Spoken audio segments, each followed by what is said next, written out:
To date, scientists have conducted numerous space missions to various stars and planets in order to study them. However, our Sun, which is a powerful center of attention, which holds the solar system together, provides life-giving light, heat, and energy to Earth, and generates space weather, is unsurprisingly not a part of any mission. The reason is obvious, but now history has been made as the first ever probe has officially touched the surface of the Sun. This is no joke. A probe by NASA has made it possible and finally been able to take a closer look at the burning ball of hot gases. Welcome to Cosmos Lab, your one station for all the news from space.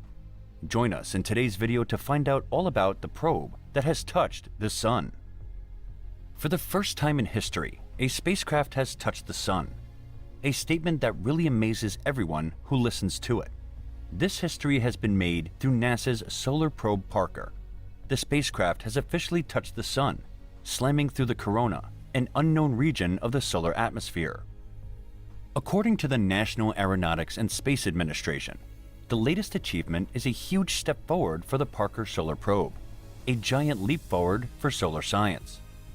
Touching the very stuff the Sun is made of will help scientists uncover crucial knowledge about our closest star and its influence on the solar system, just as landing on the Moon allowed scientists to understand how it was formed. This project was announced by NASA in 2009 with the goal of studying solar storms and the behavior of the star's magnetic field. It was first released in 2018. It initially reached the solar corona on April 28, 2021, getting within 13.08 million kilometers from the Sun's surface. In December, it went even closer, approaching 7.86 million kilometers from the Sun's surface. According to the scientists, the spacecraft dipped in and out of the corona at least 3 times, each a smooth transition. The spacecraft is traveling at a breakneck speed of almost 500 kilometers per hour. That is 320,000 miles per hour. The plan is to go in and out quickly, with a suite of sensors deployed from behind a large heat shield to measure the solar environment. The Sun, unlike Earth, does not have a solid surface. It's actually a superheated material ball kept together by gravity and magnetic forces. The solar wind is the result of some solar material escaping and being sent into space. The solar wind is a flow of charged particles known as plasma that is released into space from the corona. The alpha-Ven critical surface, where gravity and the Sun's magnetic fields are too weak to contain the solar plasma, defines the Sun's border. Above this point, the solar wind appears, sweeping powerfully through the solar system and breaking away from the Sun in waves. What we call the surface of the Sun, composed of roiling convection cells plasma and known as the photosphere, is far below.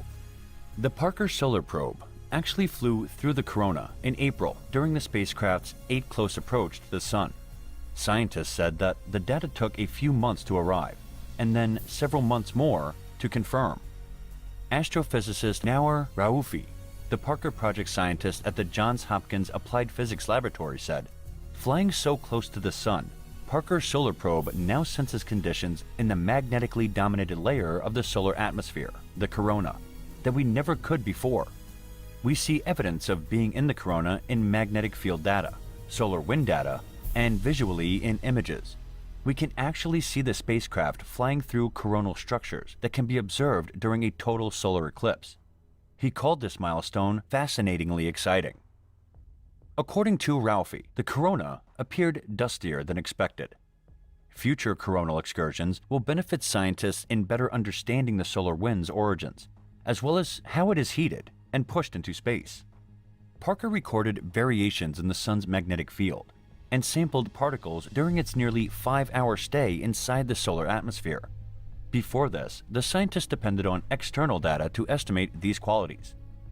The University of Michigan's Justin Casper told reporters that the first and most dramatic time we were below for 5 hours.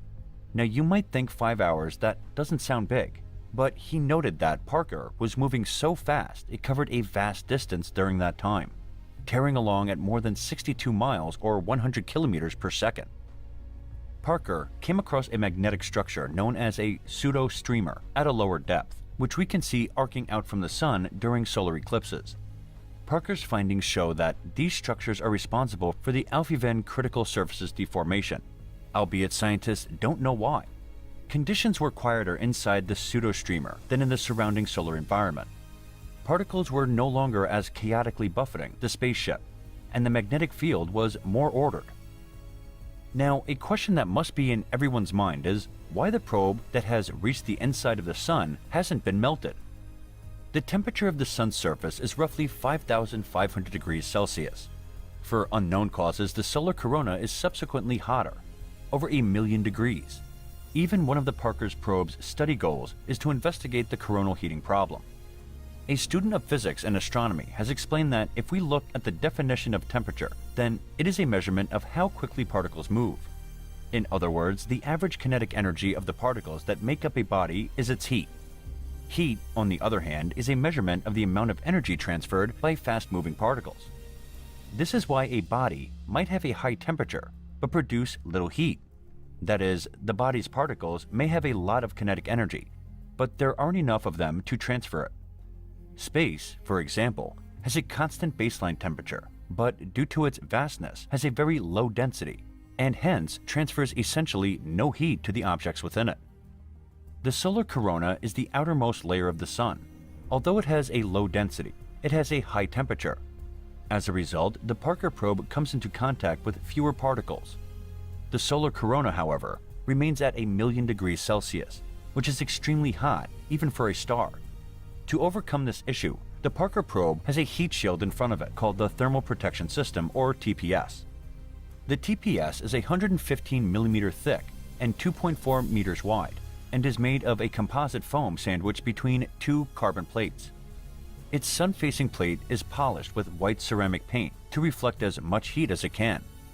The TPS can withstand up to 1,650 degrees Celsius. There is also a cooling system in the probe. It comprises a heat tank, 2 radiators, aluminum fins, and a pump, as well as a 3.7 liters of deionized water as a coolant. The coolant circulates and extracts heat from the probe's components, which is then dissipated through the radiators and fins. In many ways, the Parker Solar Probe is a counterpart to NASA's twin Voyager spacecraft. Voyager 1 became the first spacecraft to exit the region of space dominated by the solar winds when it traveled so far from the Sun in 2012. The Parker probe, on the other hand, is getting closer to the Sun's core, colliding head-on with the solar wind and our star's atmosphere. Scientists may now investigate some of the most pressing unresolved mysteries about the Sun because of this unique front-row seat.